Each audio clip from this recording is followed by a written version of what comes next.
Hey guys, today I have two high value picks from NHL betting model. Those were exactly the same bets that made me more than 32 units of profit last season.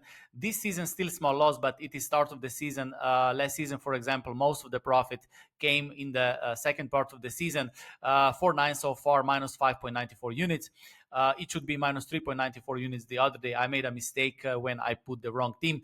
But today I have two high value picks. One is underdog and one is favorite. And I will also show you all the projections from my betting model. And in the second part of the video, I will explain 10 phases of sports betting and where do you stand. This is the question I received from one of my followers, and he asked me if I can explain this. This is one of the theories I have. I believe that every sports bettor go through 10 phases of sports betting, and once you level up, once you go deeper, you start understanding betting more, and you start actually making money from sports betting and benefiting. And everyone will find himself in one of those phases. Okay, and I will show you. I will explain these 10 phases and how you can jump to another, and where we stand. Okay, but first let's go to NHL bets, picks, predictions, whatever you call it. I will show my numbers, and of course, if you want to get all my betting model projections, learn from me, visit underdogchance.com. Okay, the first game, Tampa Bay against Florida.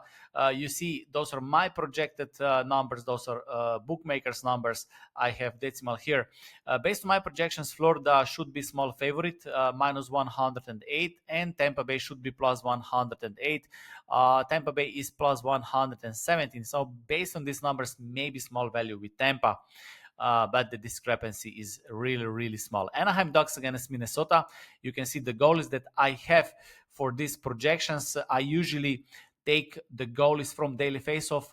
I also check the other sources like Goalie Post or some other sites as well, and I try to put the goalie that is most likely to start. But of course this can change. But I also have combination teams defense with the goalie, so I'm not focusing solely on goalie. Okay, because it would put all the pressure on one goalie.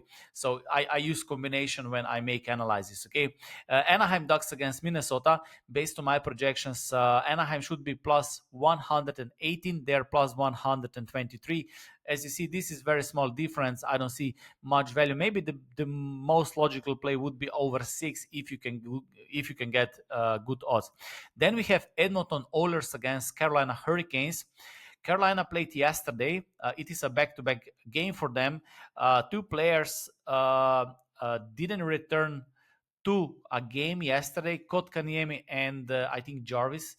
I don't remember, but they will probably be questionable for today's game. But even if we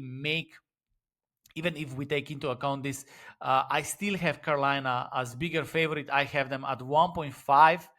Bookmakers 1.85, and this is my first qualified bet. Carolina for 2 unit. Okay, this is my first qualified bet. Okay, it is still. I also have back-to-back incorporated, so I took into account back-to-back games, but it is still start of the season. Players are professionals. Back-to-back is will affect the games, but not that much that like most people think. Okay, an average bettor or average fan thinks that this number is much higher than actually is. Okay, so Carolina Hurricanes on a back-to-back against Oilers, home money line win. This is my first 2 unit play. Buffalo Detroit, Lukonen against Cam Talbot. Based on my projections, Detroit should be 1.58. They are 1.61, as you see, basically the same. So my projected numbers are exactly the same than bookmakers. Toronto against Chicago Blackhawks, Joseph Volvo against Spencer Knight. Based on my projections, Toronto should have better chance to win this game. Chicago should be plus 109. They're plus 170. So my underdog odds are a little bit lower than bookmakers odds, but very close to the market. Devils Washington, Markstrom against Logan Thompson. I have Washington at 1.62, bookmakers 1.65.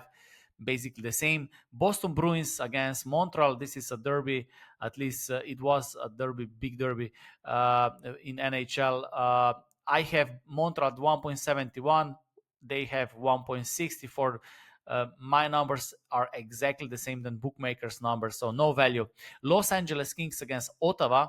I have close to 50-50. The market also thinks this is 50-50 game. Maybe most logical play would be under 6. I have projected around 5, but I almost ignore those numbers. I'm just focusing on money lines. Rangers, Columbus Blue Jackets, Shesterkin Graves. Based on my projections, 51.69% of chance to Columbus. I have 1.93, bookmakers 1.96. It is basically the same. Philadelphia, Dallas. I have Philadelphia at plus 137. They are plus 177. I think they're a little bit underrated right now. The other day I had Philadelphia against, I don't remember who they played, but they should have scored in the last seconds, but it was offside.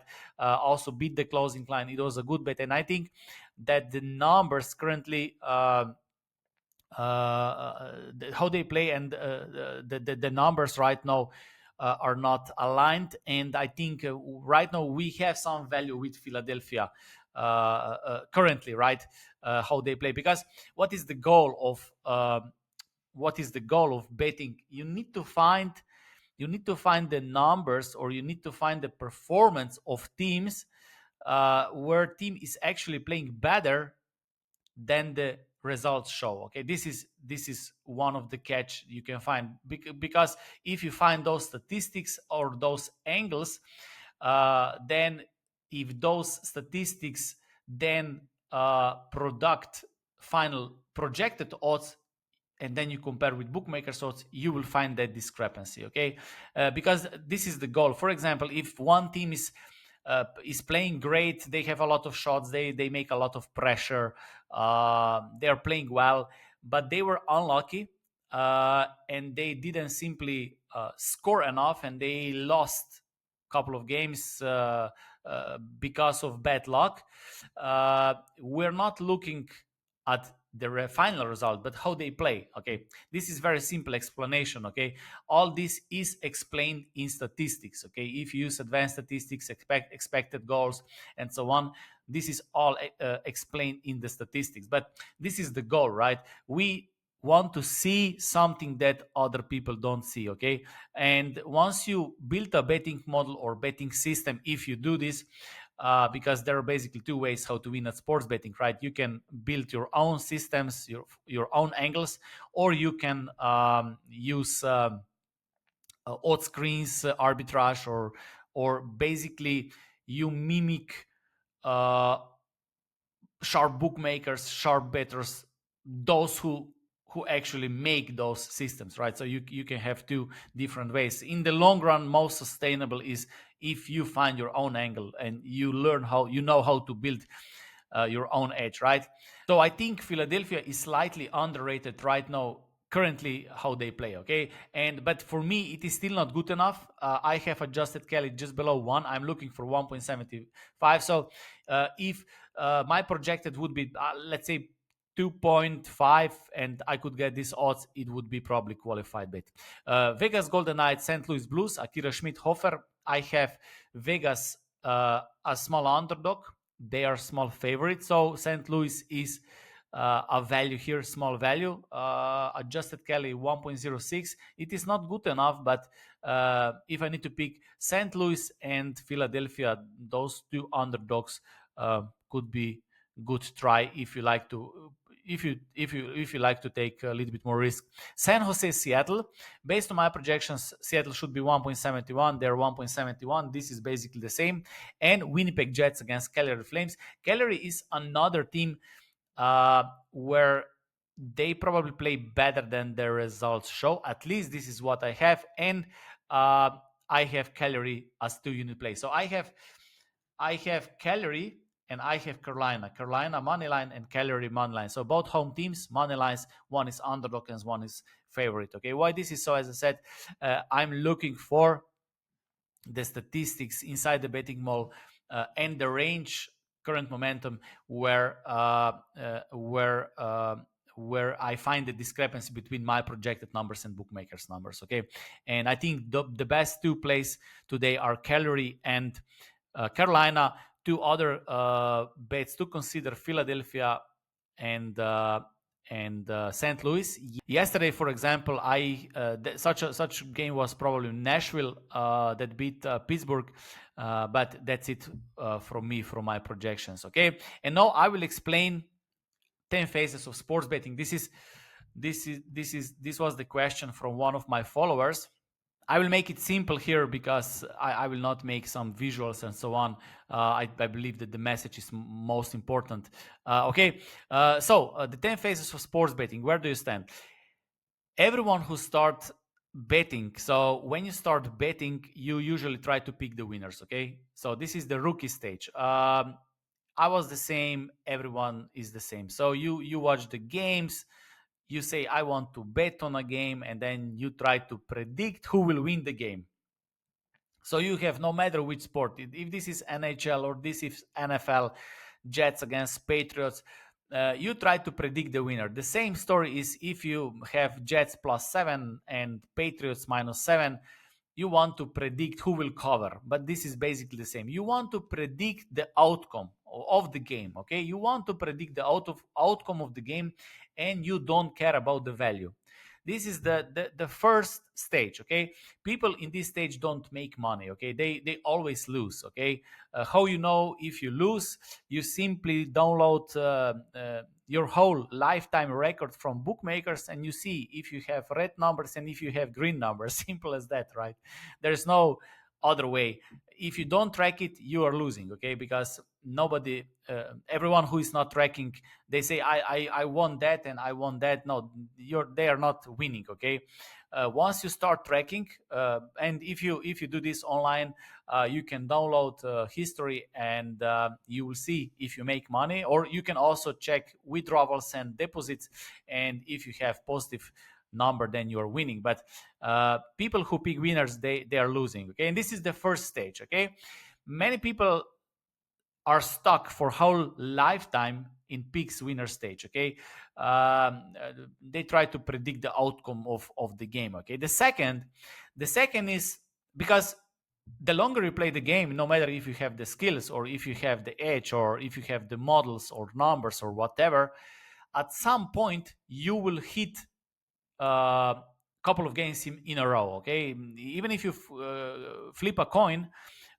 it will happen that, I don't know, you will hit 5 heads in a row or five tails. Okay, and then this is a bragging phase. Okay, this is one of the most dangerous phases in sports betting, because people uh, who win 5 6 games in a row, they got the feeling that they know what they are doing, but it is basically just a noise, just a luck. Okay, and this is hard to explain, but the reality explains them later. Okay, so you don't need to explain them, because I was the same. I won, and then of course losing came back, and then reality hits. But the first one is you want to you want to pick winners. So every time if you make a bet, every time uh, if you want to pick a winner, so instead of asking what should be the price, and you ask who will win the game, and based on this question you make an action, you are in the stage one. Okay, this is no other explanation. Okay, every time if you want that your team wins, and this is your only focus, you are in the stage one. Simple as that. And why you don't make money? Because of this problem. Okay, then the second one, some people stop betting forever, some people keep going, losing money, and at some point everyone will have winning streak. Okay, and this is usually a bragging phase. I saw people selling picks after one good season. I see people bragging on social media, and nobody's making money. Okay, but this is completely normal. We all went through all these phases. Okay, and then the reality hits, and you see, okay, I cannot do this, okay, and then people, again, they have two options: stop betting, or they try to find some solutions, okay. And usually most people start tailing others. This is the third phase. So first, you want to predict the winners, then you hit that winning streak, then reality comes, and then you say, okay, I cannot do this, I don't know how to do this.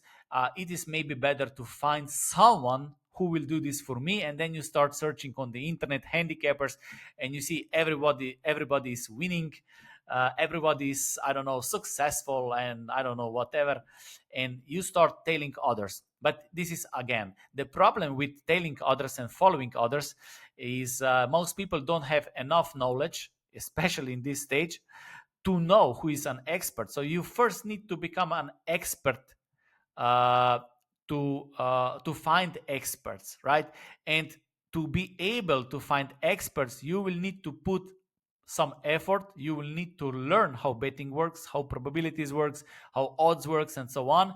And if you put this effort into yourself, you can be that expert. And I believe that people who would put this time into their own knowledge and success, they would be better than 90% of all people that you see on social media. Okay, this is the third phase. But of course, everyone must take responsibility. So if you pick winners, if you brag about winning streaks, and if you follow other people's picks, including mine, then you are simply not there yet, because you simply don't understand sports betting and you don't know how betting works. Because if you would understand this, you would not pick winners, you would not brag, because streaks are just the noise, and you would also not follow other people's picks, because sports betting is not friendly for following picks. Okay, I can make a whole video about this, but this is the third stage. Then fourth stage is, I cannot predict winners. Okay, so you realize that predicting winners doesn't work.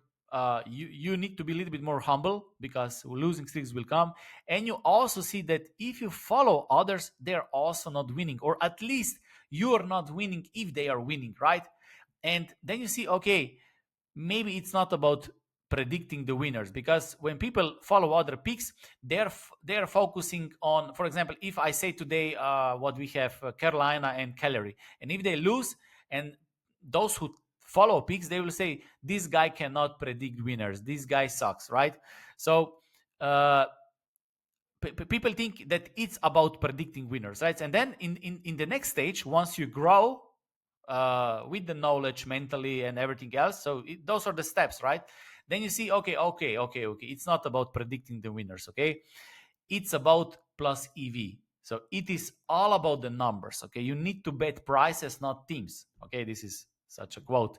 But you need to find the good price on the market. You need to find the discrepancy between the price and actual probability, right?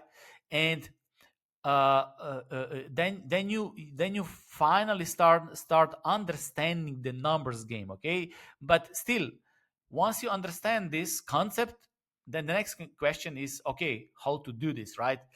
So you still don't make money, okay? And in this phase, somewhere in this phase, you also realize that following others and blindly following some gurus will not bring any success, okay? Following peaks, right, will not bring any success. Why? Because people who will win at sports betting, they will probably move the line, okay? And let's say around 70% of times, or 70% of times, depends. In baseball, 90% of time with adjusted Kelly +2 went down. So you're always late. This is the first thing. The second thing, if you want to follow my picks, you should follow every single pick from me, plus every single action that I made in my life, including reinvesting my profits into bitcoins, into stocks, into my business, everything. And you couldn't do this, because when I started, you didn't know me. I didn't do this, and later you simply cannot follow every single action, because you know nobody can send you every single email when he makes an action unless someone makes bets for you. But this is again not possible because bookmakers have the limits, right? Sports betting is not that, we have 10,000 people and we make one big account and we bet with this one account. In this case, we can get the same odds, the same everything same, right? But this is not possible because bookmakers are playing against us. Imagine bookmaker is like a person who is so friendly that he is willing to accept your bets. Okay, and at some point he will say, no, I don't want to bet against you, and he has right to do so, right? And that's why it is always a single player game. Sports betting is always single player game. Okay, I can show you my way of betting, you can learn my way of betting. In our Discord group, I share my projections, all the probabilities, and then you can make your own bets based on my analysis.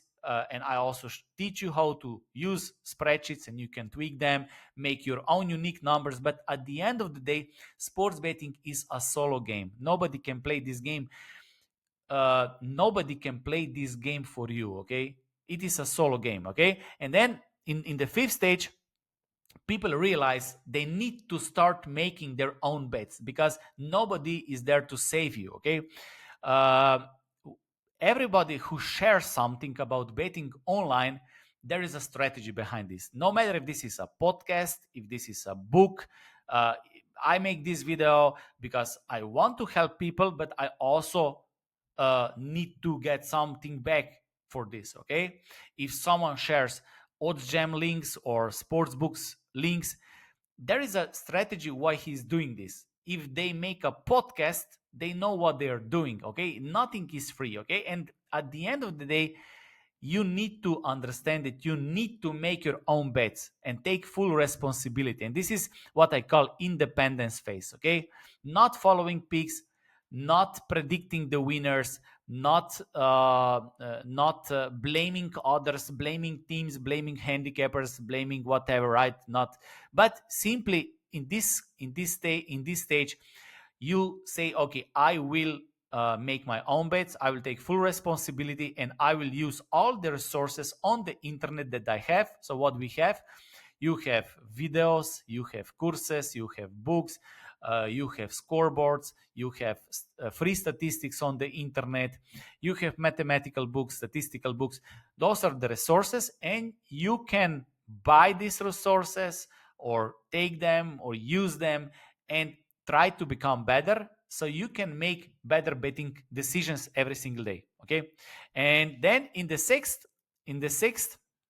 phase, then you actually start using numbers and value. Okay, so you decide, okay, I will make my own bets and I will not predict the winners. So I know that I need to make my own bets, and those bets needs to be based on numbers, not.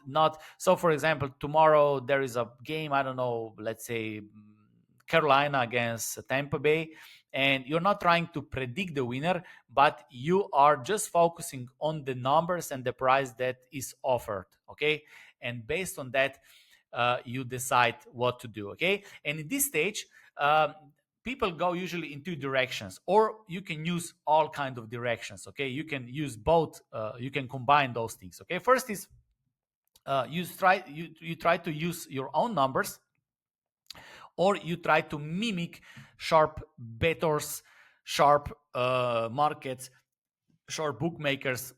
People call it top-down betting or bottom-up betting, but the theories and words are not that important. The simple thing you need to understand is that you need to bet on the value.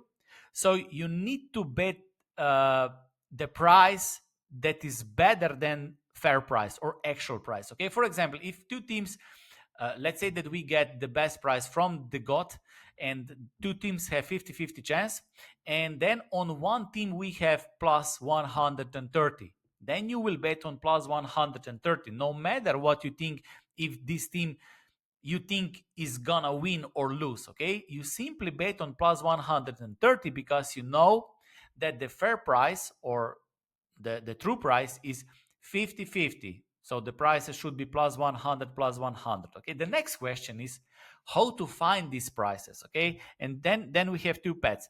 You can make your own numbers with sports betting models. This is what I teach in underdogchance.com for years. On a simple way, I don't use any complex betting models or something like that. Anyone can learn this, and you also get all my downloadable templates for a lifetime and for all kind of sports. This is the first step. This is the first option, and the second option is that you mimic sharp bettors, their moves, steams, or you can use some odd screens. Check the different sports books, and when one bookmaker is too late, you jump on that bookmaker. Usually, you need to use some services to find these prices. And you basically mimic those people who actually make their own bets. Okay, there is small percentage of people who actually use betting models and the numbers. It is a little bit harder it is a little bit harder at the start, but if you do this constantly over the years, then you can basically, I believe, beat any market, and you will stay in the game for a long period of time. Okay, and then we also have those services where you use other numbers, right? Which is completely okay, but we will see how this will go in the future, because with AI, the bookmakers will move the odds much faster. Also, sharp bookmakers are selling the odds to softer bookmakers, and these discrepancies will be very small in the future, like it was in the past. Arbitrage was much more profitable. Right now, not only that it is not that profitable, they ban you immediately. So at the end of the day, I believe there is no shortcut to success in sports betting, in life, in business, anywhere. Okay, and then seventh stage is I use betting models. This is the next step. Okay, because for example, if you use some odd screens, or if you use steam, right? What is a steam? You follow sharp movement. The next question is, who is the sharp? Sharp is someone who knows something that nobody else does, and sharps usually use their own unique systems, their own unique models. And if you're serious about sports betting, you want to be at some point that guy, because other are following you, and you can always adapt to new markets because you have the knowledge, right? And this is a pro phase. I call it a pro phase. Once you start using betting models and numbers, this is, I believe, professional stage, because with the knowledge and the skills, you can play a long game. You can always migrate from one market to another. I can go now to esports. I can go to, I don't know, whatever. And with the numbers and knowledge, I believe I can make a profit. And I showed in the past many times that I can beat any market. Uh, of course, of course I cannot be sure that every market will be beaten in the future, but I bet on myself that I can beat if I take it seriously, with the knowledge and experience I have. And I think this is a good stage. Okay, then many use betting models and numbers, and then you start also tracking closing line value. This is a sharp phase. We can talk about closing line value. There is a lot of theories. Of course, there is a difference between sharp markets, soft markets, because if you bet on soft market, then the line will move differently, right? It is not necessary that sharp money is on, I don't know, Swedish basketball, but the line still moved because they had to move it. So it was not a sharp move.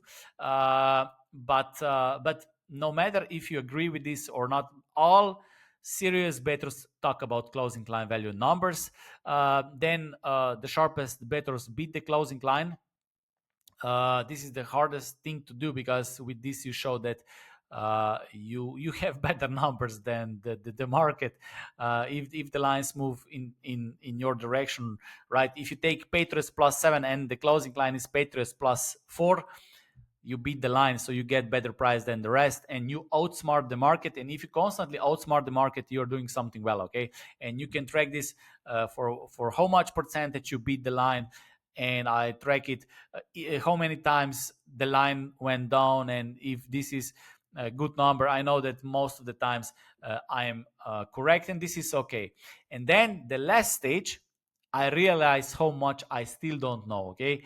Um, and when I see people, when I see people in sports betting, what they are doing right now with all kind of new software, with AI and something else, I also use betting models. I use numbers. I use my own way of betting, which is simple that anyone can understand. I also use AI to help me out with this. But there are people who are much smarter than me, much smarter.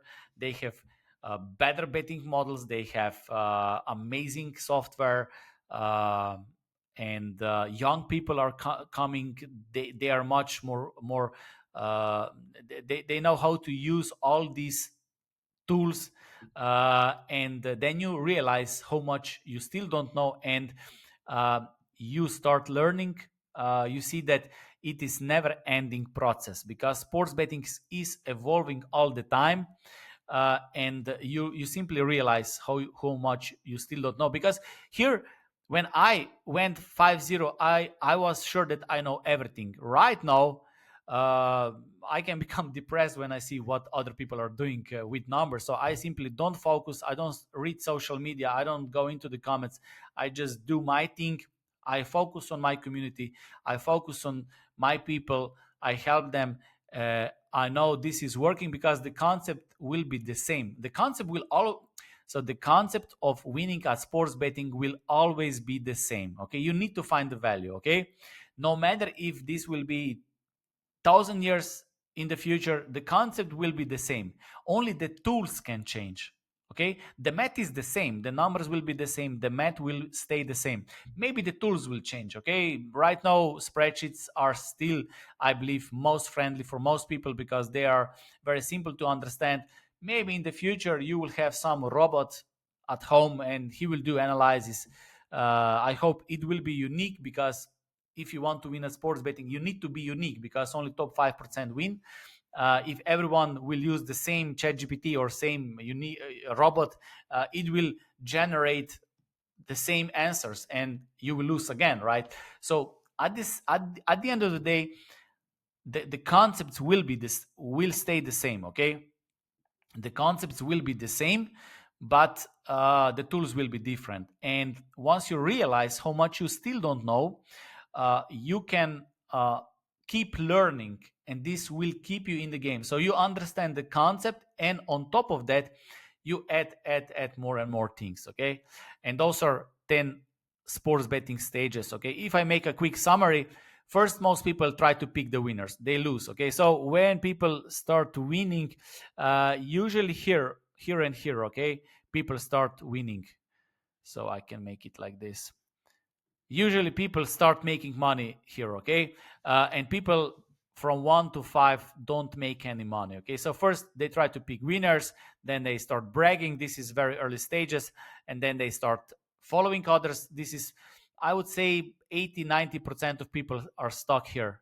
They follow picks. Okay, wake up in the morning, open YouTube, check the picks, what other play, and then you try to bet and then lose or win, and then you are angry the next day, happy the next day. And this is, repeat this until the end of the life, right? Most people are stuck here. Tell others, and then once, if you realize that you cannot predict winners, this is big step, big step, right? Then you start making your own bets. So you see that following, even if someone has good picks, following will not bring you anywhere. And then once you start using the numbers, betting only on the value, not trying to predict the winner, then this is a good thing to do. Betting models, this is your independence and professional stage. You don't rely on others anymore, so you bet on yourself. Then you go a little bit deeper, tracking closing line, try to beat the closing line, try to beat try to beat the market. So you focus on it. with this you try to improve your systems models, and then this is very important because you realize how much you don't know, and that's why you start learning a lot. You read books, you buy courses, and so on. Okay, I have my friend. He's a very successful businessman.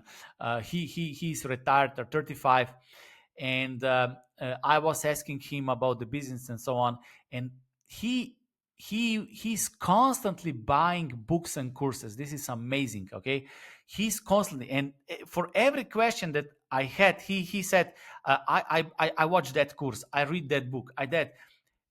So he he invested all his knowledge into the books and courses, and because of that, he's retired at 35, a multi-million business. And once you ask a sports bettor, an average sports bettor, the only thing most bettors do are watching games. I'm not telling anyone what to do, but this is the reality, right? And not many people are investing in their knowledge, skills, and so on, right? And there is a gap. And once you realize how much you still don't know, then you start focusing on that. And this is the most important thing that will keep you in the game. Okay, and that's how I see sports betting and people in sports betting, including my phases that I went through. Okay, so I hope I explained this. Okay, and everyone can find himself in one of these stages. So if you just follow peaks, you're probably in third stage. If you then go to, I cannot predict the winners, so I need to make my own bets, and those bets needs to be based on numbers. Those are really, really good steps forward. Okay, so that's it for me today. And again, Carolina and Cagliari, I hope they win, and I'm sure that at the end it will be profitable. Still long season. If I make 20 units, it will be great. Okay, so that's it for me today. Thank you for watching, and see you next time.